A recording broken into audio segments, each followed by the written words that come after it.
Moja kwa moja mpaka pale comment section. Wakenya unasema aje kuhusu huyu mdada mwenye pengo la ajabu? Natakia usiku mwema. Nawe pia mapengo. Pia nawe nakutakia usiku mwema. Uote meno. Natakia usiku mwema. Sawa mganga wangu.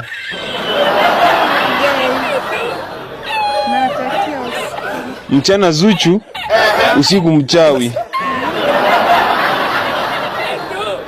Huyu mtaota vibaya sana. Natakia usiku. Lipstick hadi kwa mapengo.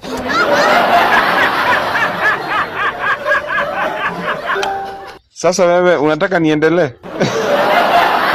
Sipati dhambi peke yangu. Fanya aje? Hebu pia toa maoni kuhusu huyo mwenye mwanya.